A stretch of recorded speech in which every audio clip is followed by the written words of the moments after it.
All right, my time says 1:30, so I understand people are going to continue to come in, but we are going to start. Good morning or good afternoon, depending on where you're dialing in from, and welcome to your training session today. Welcome aboard, offered by PLT Canada to help you foster success for Green Jobs youth in a welcoming workplace. I'm Christine Leduc, so thrilled to welcome you to our session. Okay, before we start, I'll kick it off with a land acknowledgement.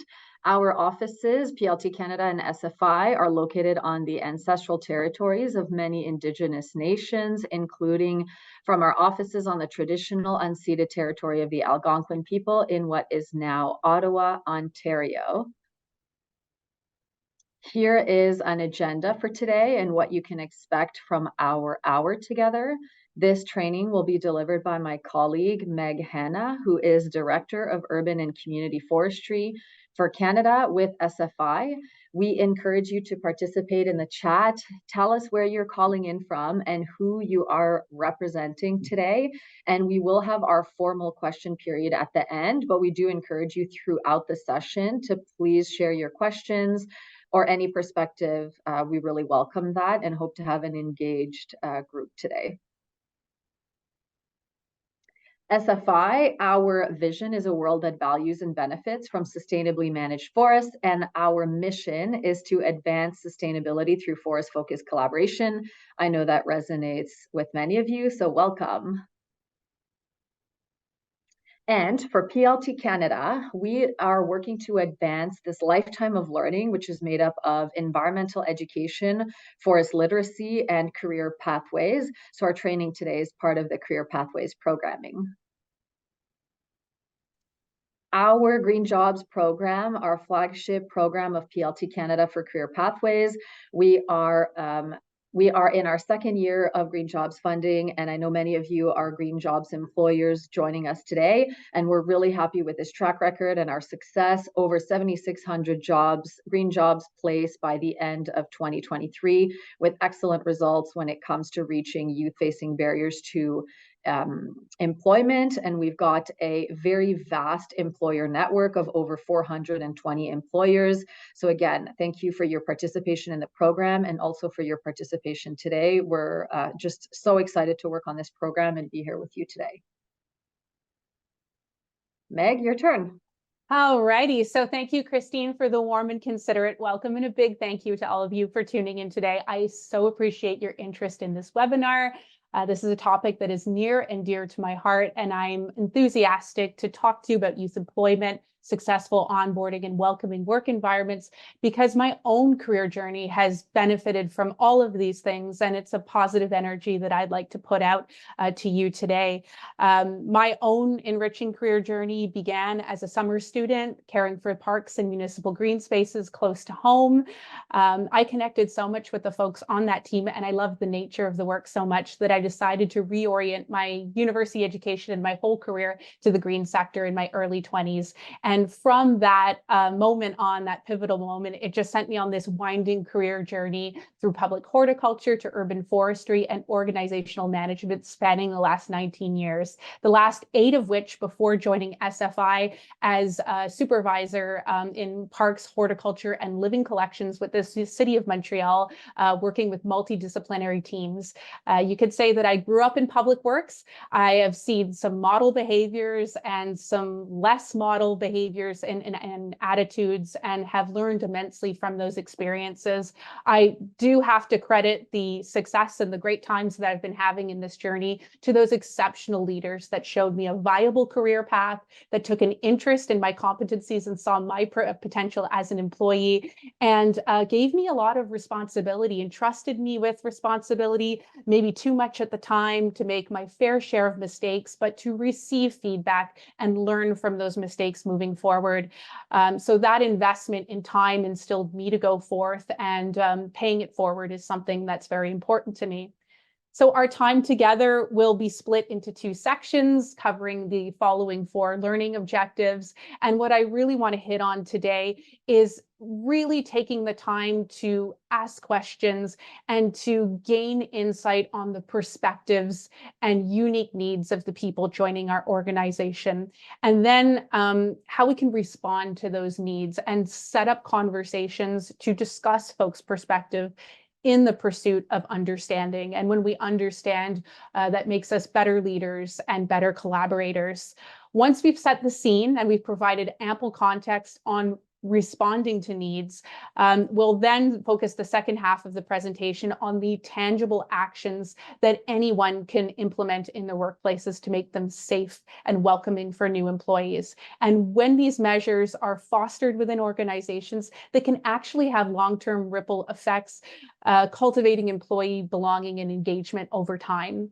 And if you've had success in these areas, we definitely want to hear from you. And there are multiple ways that you could do that. If you'd like to share your insights and perspectives in the chat throughout the presentation, my colleagues are standing by to make note of that. We will take your questions at the end.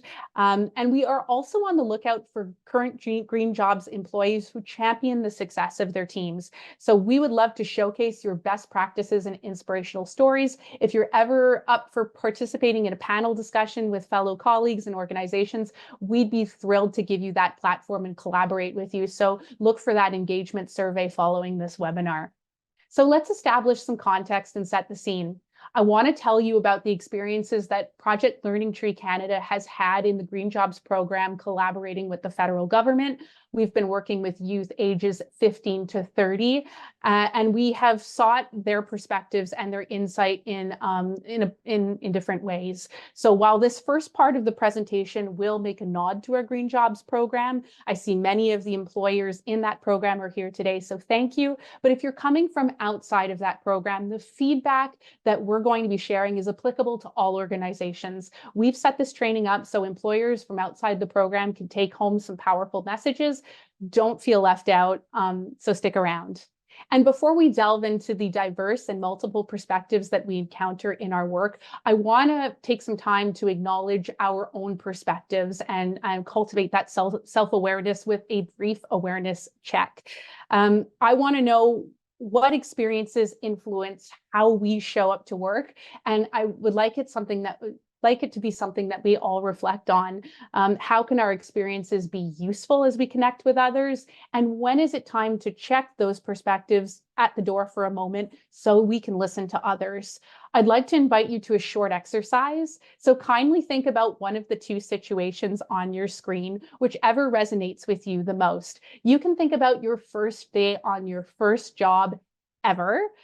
Or if you'd like to think about your first day working in your current sector, conservation, forestry, parks, urban forestry, that's okay too.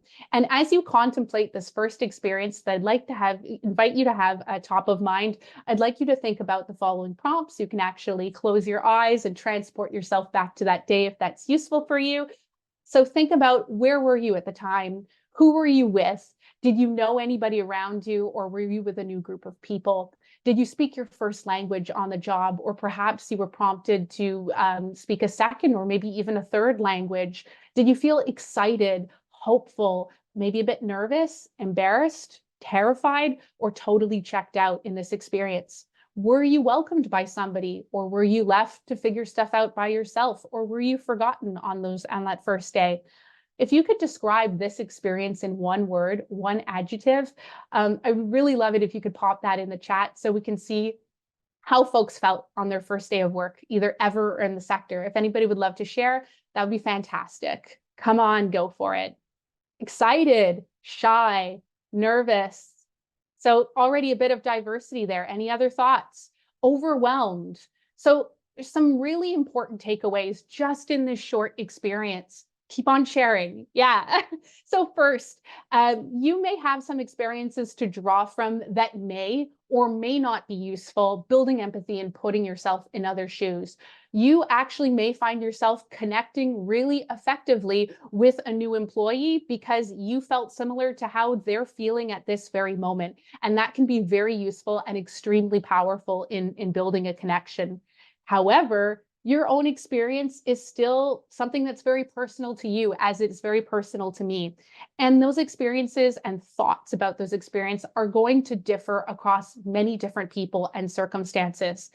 And third, as we've just seen in this example, we have curious, excited, awkward, and overwhelmed folks. People's experiences are going to change, and they're going to differ based on factors like where that experience happened, who they were with and how they connected with people, how they related to others, what resources they did or did not have going into that new situation, and whether they were welcomed or not.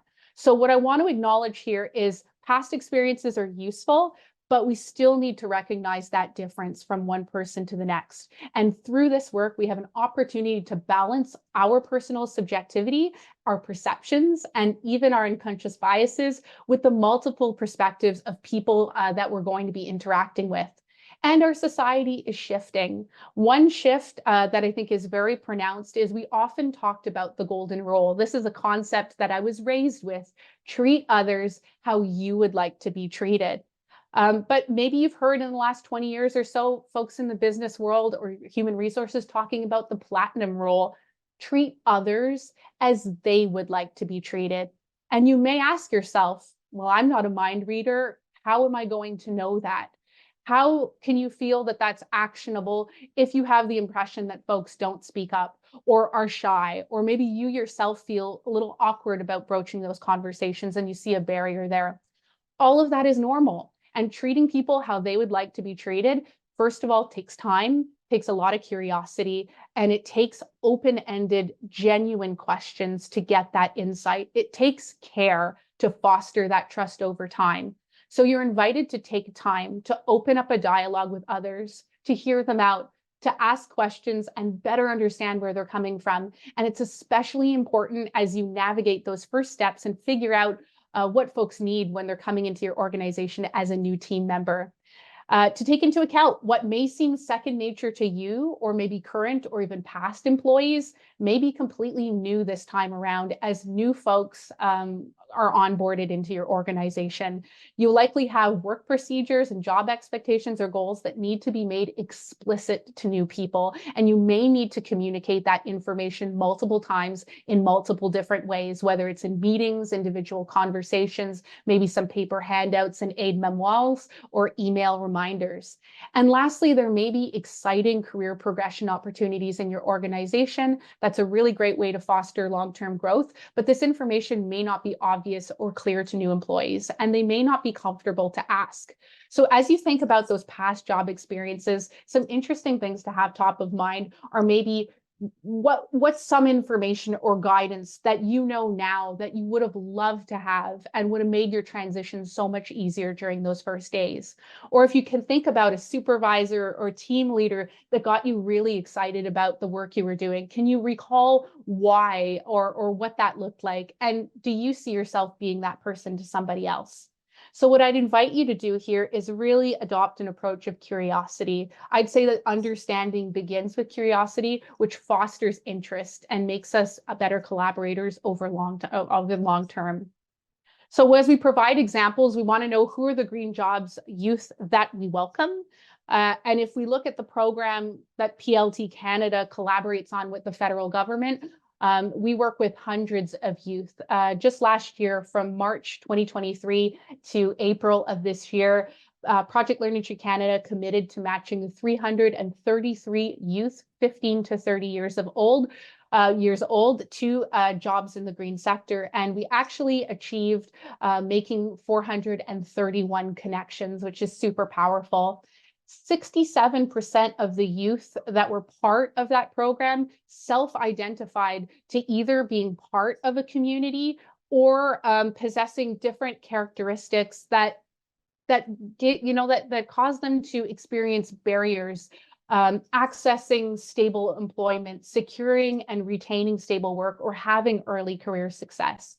These obstacles could be linked to maybe the distance between their home and where they were working, difficulty adjusting to different languages on the job, facing visible and invisible disabilities, and how this could affect how the work or the tasks were adapted to what they could achieve.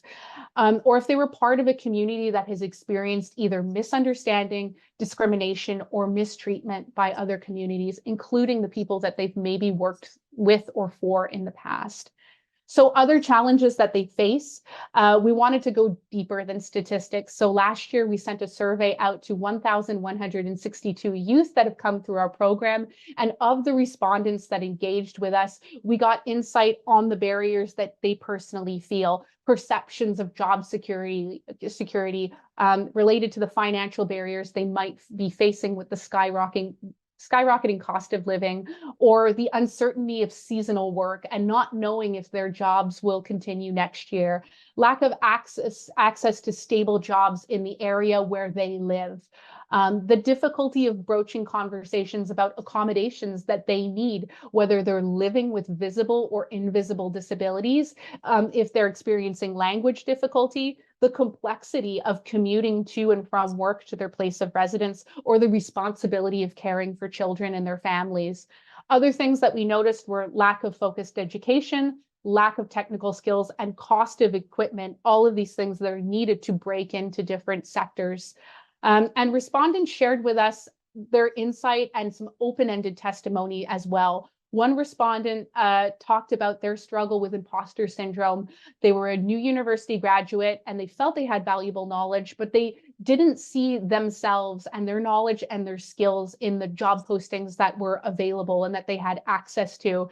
And they would have really appreciated the insight of people going through the same situation as them, or people later on in their career that might have experienced similar things in the past. So what I hear from these types of testimonies are a need for clarity, that employers can show that there's a space for these folks within their organization, that there are opportunities to connect and grow their skills within an organization.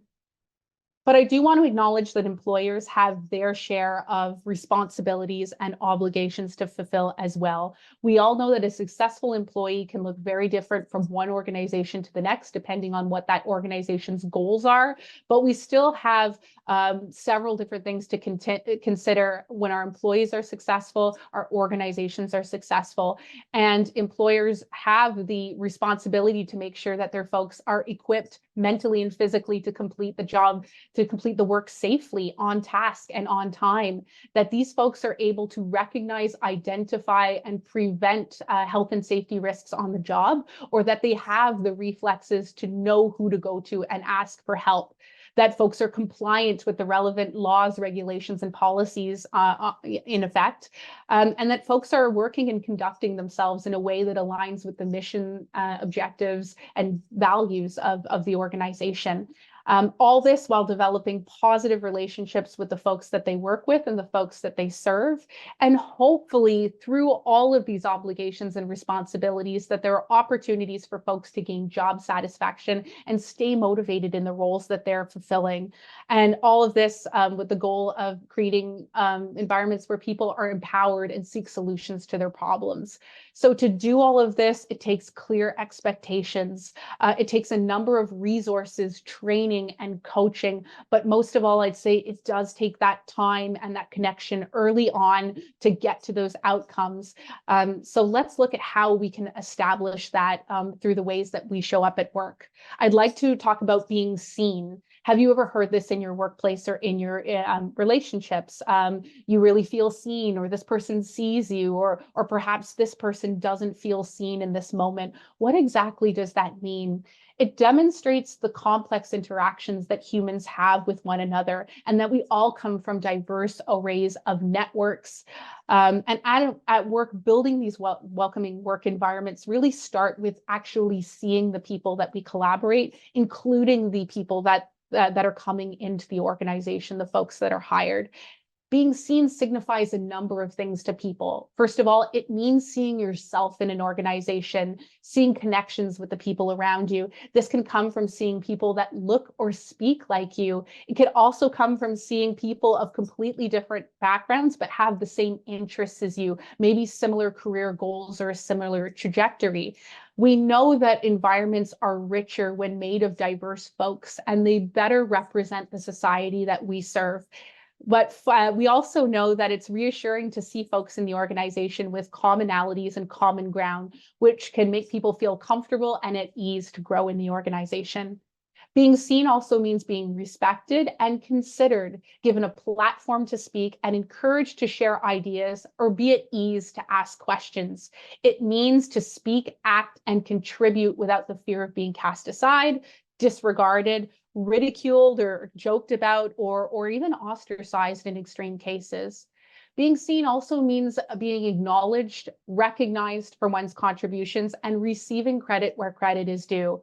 And when the opposite occurs, what is particularly dangerous is folks can feel invisible, cast to the margins of the group, and then become marginalized.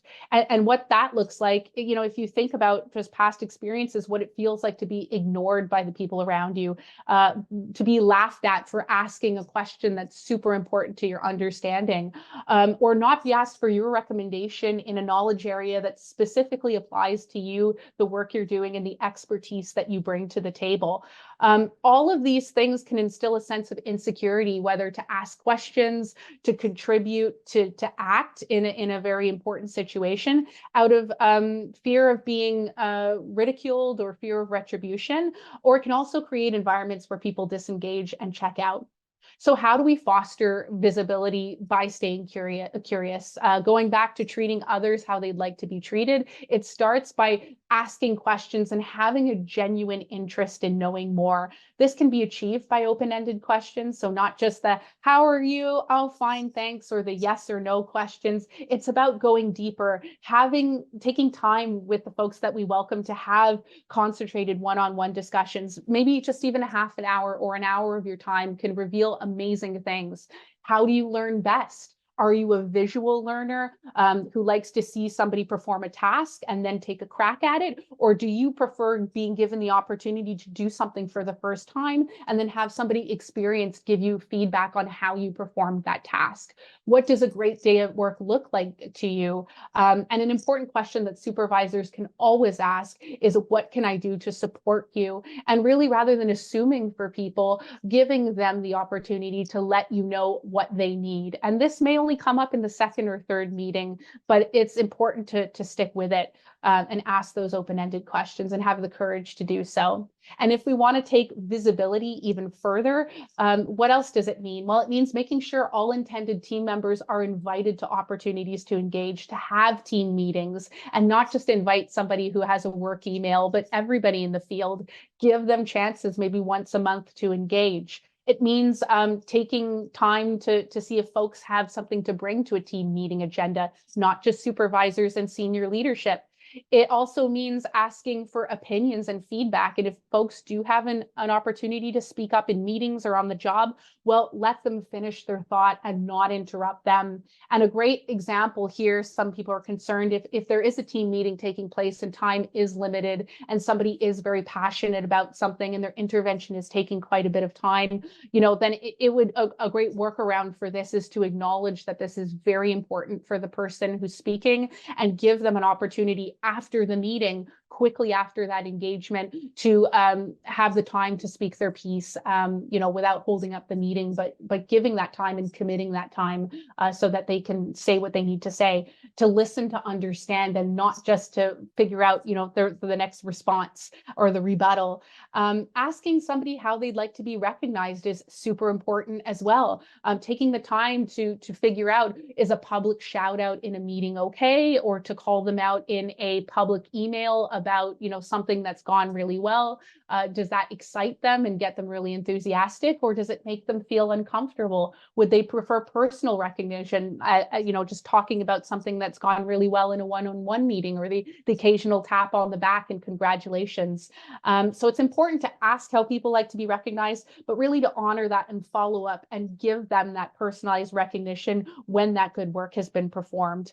And being visible also means taking the time to prepare for a new team member's arrival on that first day, and take opportunities to connect to them, to discover their skills, preferences, and concerns. So when we're setting up that onboarding plan, brilliant colleagues that I've worked with in the past, we've kind of gone at this at a very clear strategy. We like to get into the who, what, how, along with the where and when, which I'll leave to you, but we'll dive into these first three elements. When we're thinking about the who, to be really intentional, to tailor our approach to the profile of person that's coming into our organization. And what I mean by profile, especially with the case with youth, is, are we welcoming somebody out of school for the summer? Maybe they're coming out of high school and this is their first or second job. So we'll have to spend some extra time to share those important realities of what it's like to work in a team. We might be working with youth under 30 who have great work experience, but they're exploring new career opportunities.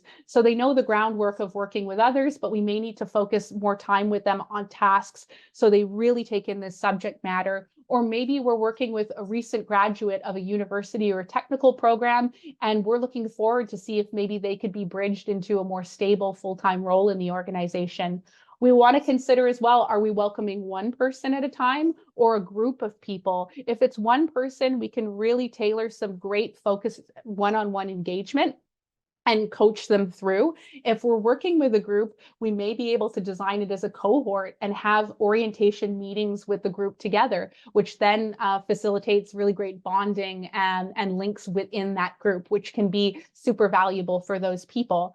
Have these folks requested any accommodations? We'll need to take that into consideration as well. And then looking at preferred communication style. This is an opportunity to adapt to different communication modes. If your message is important, you may realize that you have to get the same message across in different ways. So a couple of examples is if somebody has a work email and you've transmitted something very important to them by email, it may also be worthwhile to bring it up the next time you see them and make sure, really ask, what did you understand from the email? So you have a good sense of where they're going. If you need to communicate with folks outside of work, we saw this a lot during the pandemic or during a natural disaster and emergency, just simple things like, is it safe to come to work tomorrow? While you may communicate this by email or leave a voicemail, you may also realize that sending a short text might get that information out across a lot easier. The what key information must be shared with new employees? What forms do they need to go through to actually get paid? So we have their emergency contact if something happens. How will you go through the employee handbook? Is that something that you're just going to hand off by email with a receipt notice? Or is there an opportunity for you to sit down with the employee and really go through the critical information that's transmitted in that handbook? And again, ask them what they've understood to make sure that that really sinks in. How will you communicate health and safety policies and procedures? Is it a one and done training, or is health and safety something that you'll be communicating every day in different interactions on the job and beyond? Directions to the office or site. If somebody's coming to your organization for the first time, making sure that it's clear and easy for them and taking away that stress. Distinctions between what the employee must bring as far as clothing and equipment and what will be supplied by the employer is super important as well. When we're getting to the how will you make sure that folks understand these important details? Again, will it be a combination of different communication approaches and learning styles? Maybe you have computer-based testing in your organization, but there's an opportunity to maybe have a one-on-one or group meeting afterwards to see again what folks have retained, and especially if they have any questions of the content that they've encountered. So now getting into these concrete, tangible ways that we can foster success. What does that look like, and what posture can we take as we're getting in and crafting those measures? I like to see ourselves, employers and leaders, as enablers and connectors. Enablers in the sense that we're setting folks up so that they can achieve outcomes easily. We are facilitating their growth and their development in the organization. We're taking the time to explain expectations clearly and giving feedback to really illustrate if they're meeting those expectations or not, and looking with them how they can meet those expectations. Can there be a combination of overarching goals in our team and in our organization? And can we give them some flexibility and some latitude to achieve those goals in their own way? That's something that can be very fulfilling at work. Sharing personalized recognition for good work. Again, that recognition is very important for motivation and belonging. And connecting, we can be connectors. We can connect people to other people in our organization, whether it's our organization's champions and role models, which we'll get to in a moment, whether it's connecting folks to a friend at work, showing them career opportunities within the organization, or maybe places that they can go to as they move further along their studies and their career journey, and linking and connecting their work to the organization's mission. So connecting to purpose. If your organization has a mission, utilize it. Now more than ever, folks want to be doing good work. They want to be doing work that speaks to their values, and this can be articulated very well through a mission. Every task, no matter how banal or tedious it may seem, it connects to a higher purpose. Maybe the data entry is really important so that colleagues know what they're managing and they can manage it in a more efficient way. That pre-use safety check of a vehicle, if somebody has gone to the time to verify that vehicle, we're ensuring that it's safe for the next person to use so they can take the mission further in a safe way. Linking roles and tasks to your organization, no matter how small, should always be directed to the mission, and it fosters this connection to doing meaningful work.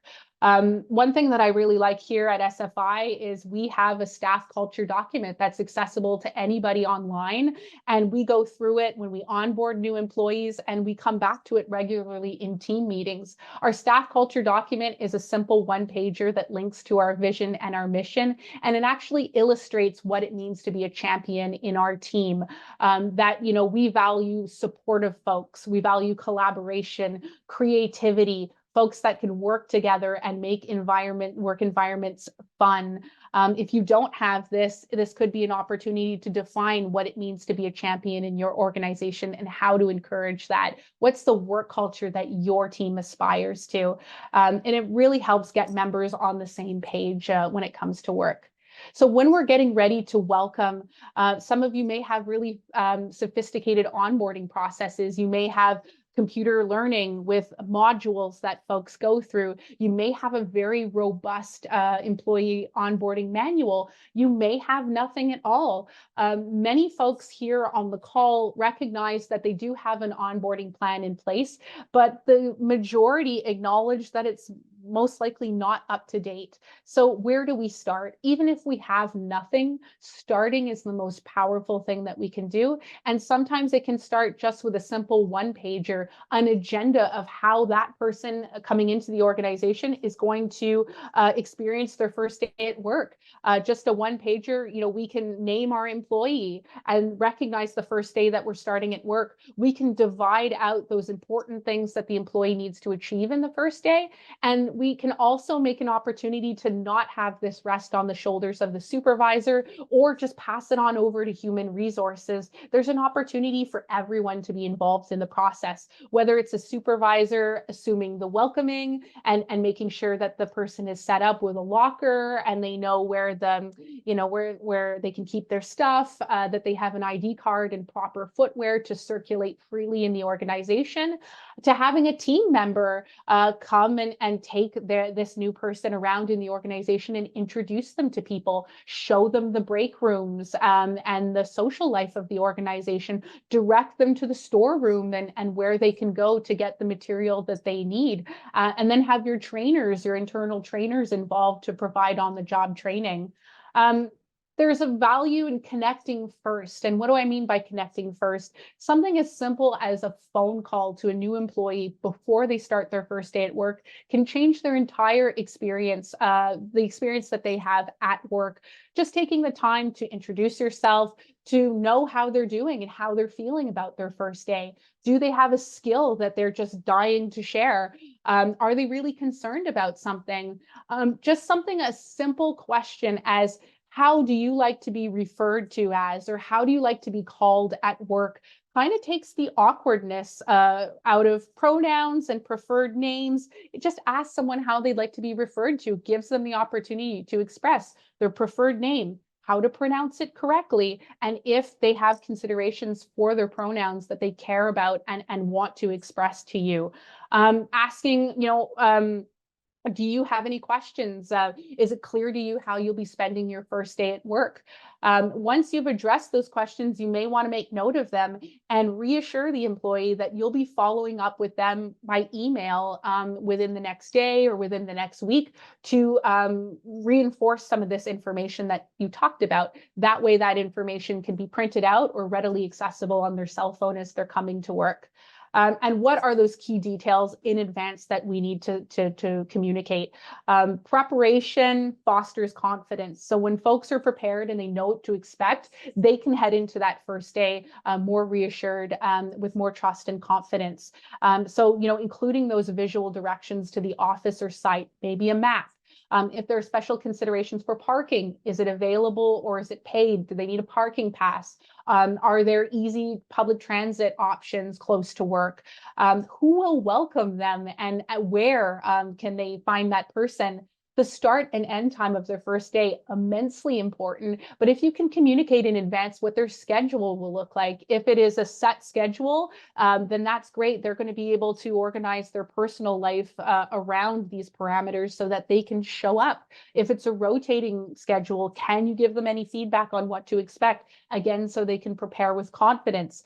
Details on bringing food to work. Is there a kitchen, or will they be on site and need coolers and thermoses? Is there a cafeteria to buy food if they're not able to prepare a lunch? And then, what will they be doing on their first day? Will it be largely walking around, meeting people and filling out forms and doing training?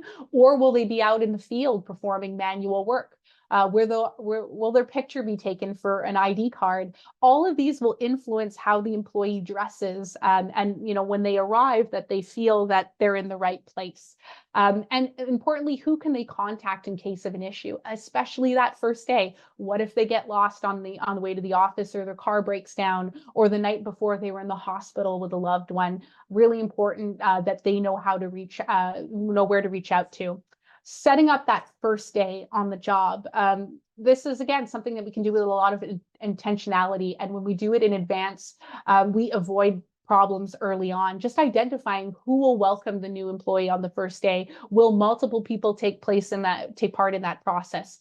Who will be needed, when, and how long? Will colleague be needed for an hour to show them around? Upper management, will there be an opportunity for people higher in the organization to come down and meet folks in the field?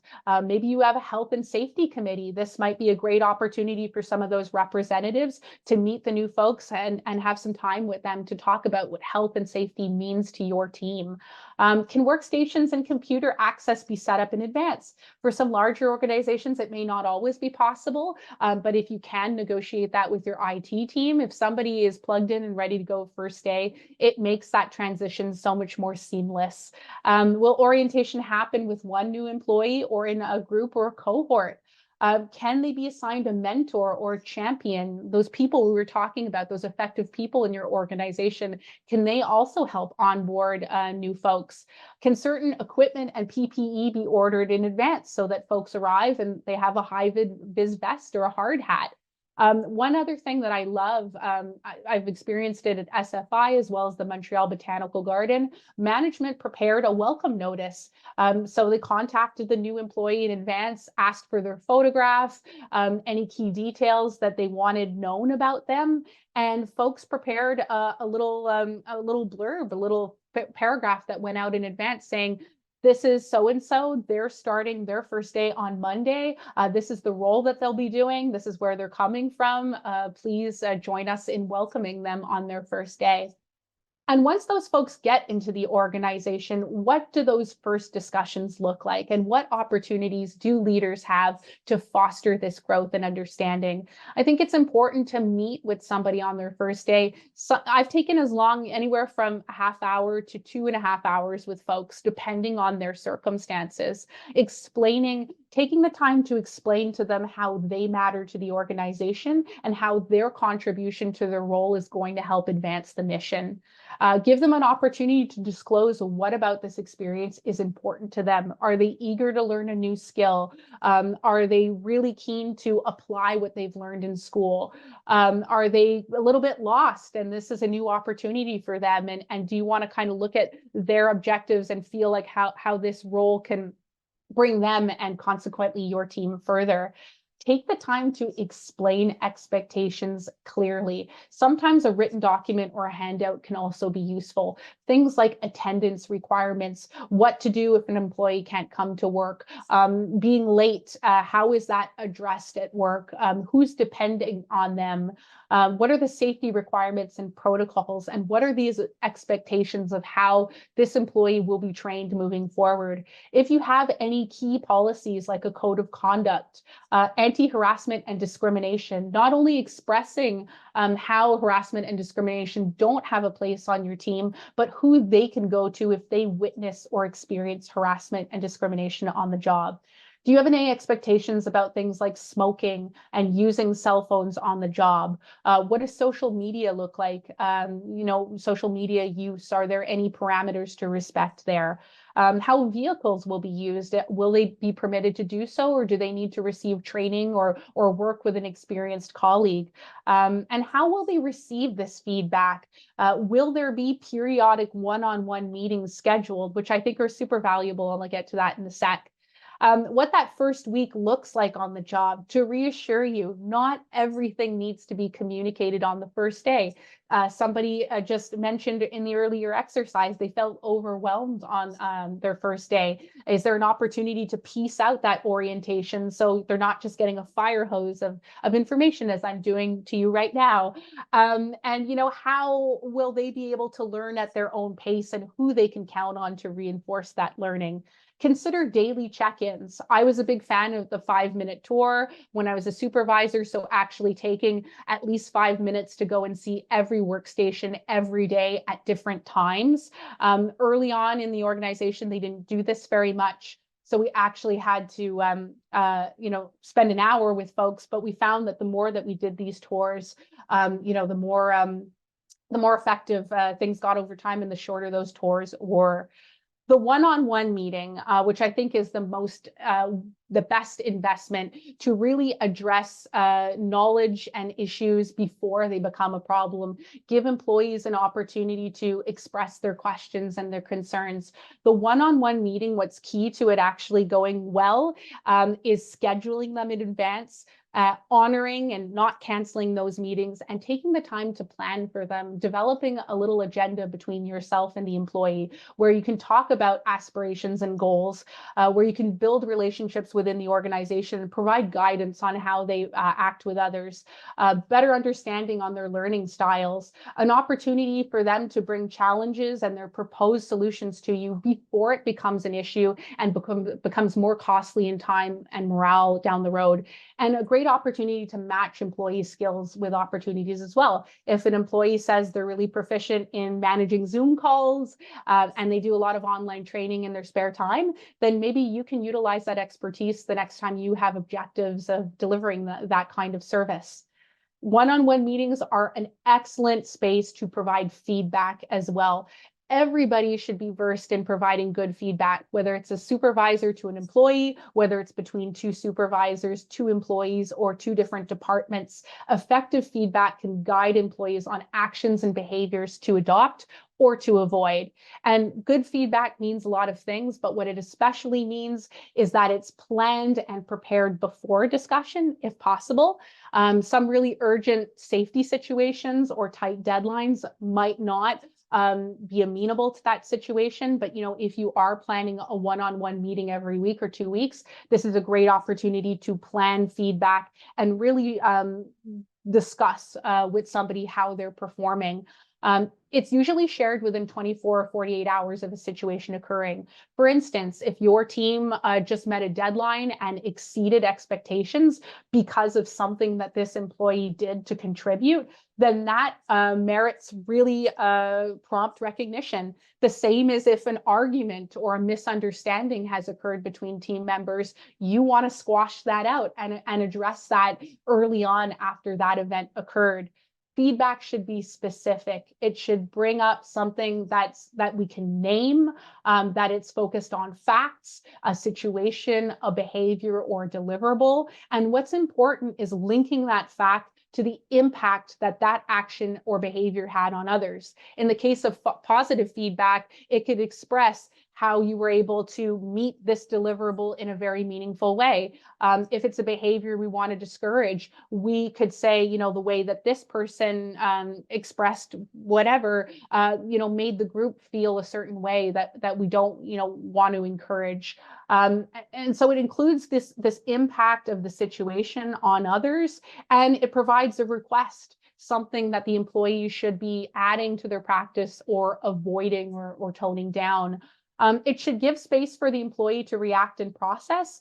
We can get defensive, and this is a really great time to take a deep breath. And if the situation warrants, maybe saying, we'll get back to this tomorrow and set another time to come back to it. To give space for the employee to suggest their solutions moving forward and to provide guidance, and to follow up or check in specified in advance to say, we'll come back to this tomorrow or Monday morning at 9 o'clock. Good feedback helps others learn and develop their approach to working with others. We talked about our champions. Our champions are those agreeable people that are super easy to work with. They have excellent leadership. They rally people together. They make the experience of coming to work fun and richer. Perhaps these folks could be your ambassadors. They can help show employees around. Maybe they can be mentors or instructors in your organization. It's also an opportunity to see if your organization has a social life. Do you have an employee co-op or social club that organizes events, for instance? This is a great way to bridge new employees in. Can your organization, or can the supervisors, can you organize a welcome breakfast with tea, coffee, juice, and danishes, or another celebration to welcome folks, or celebrate a deliverable? So those are just a couple of things we've gone through. Just to recapitulate, welcoming workplaces, what does that mean? They're places that ensure respect and dignity for all at all times. They're places where folks are encouraged to ask questions and learn without being ridiculed. They're environments where people are seen, they are heard, considered, and recognized for their contribution. They foster curiosity and collaboration. They share clear and specific expectations and feedback on how those expectations are being met, not met, and ways forward. They prepare new team members and celebrate their arrival. They recognize barriers and challenges while actually working with people towards solutions moving forward. And they show folks how they can develop, grow, and succeed in the organization and beyond. And we can foster success by connecting Green Jobs youth before they arrive, connecting with them, calling them in advance, making time for their questions, and helping them with those easy answers that may not be so easy for them. It's about preparing for their arrival with everyone concerned in your organization, supervisors, including coworkers, and champions. It's about letting folks know what to expect in those first days and in their career. It's seeking to understand perspectives and needs with open-ended questions. It's about giving opportunities to speak, ask questions, and contribute in team meetings, in one-on-one meetings, and on the job with colleagues. It's connecting them to champions and collaborators within your organization. It's showing folks what success looks like. It's making time to check in and meet with folks regularly in scheduled one-on-ones, and where they provide great feedback, explaining expectations, and giving folks space to develop their own goals, and providing that feedback focusing on facts, impacts, and solutions. And it's about offering insight and resources on career development. And when it comes to resources, Project Learning Tree Canada has your back.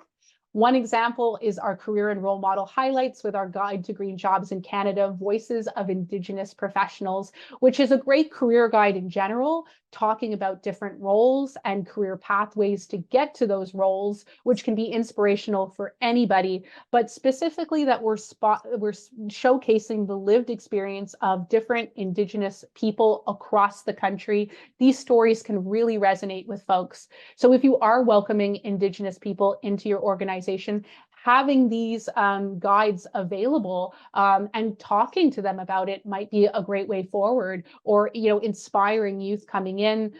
This is what other folks have been able to achieve with similar education or job backgrounds as you. Mentorship is something as well that we offer. We have a cohort starting in September. Within the next couple of weeks, our applications will go live. We are looking for mentees 18 to 30 years of age, and you yourself can be a mentor as well if you like. We actually have 2 platforms for mentees and mentors. So this is a great opportunity if you want to foster the growth of someone in your organization, or if there's an employee that really made an impact on your team, but for whatever bureaucratic reason, you can't keep them in your organization, you can still encourage them to go further by exploring mentorship and growing their career. So that's what I have for me. I have my email here. If you're curious about book recommendations, some of the concepts I've talked about here today, recognition specifically and motivation, or being a connector, or if you want to go a little bit further in different behaviors and profiles to adopt at work, I'm simultaneously in these 3 books, and they've been very insightful and showed some really great things that I've worked with. Let's go back here. We have time for questions, should you have any, and thank you for your interest today.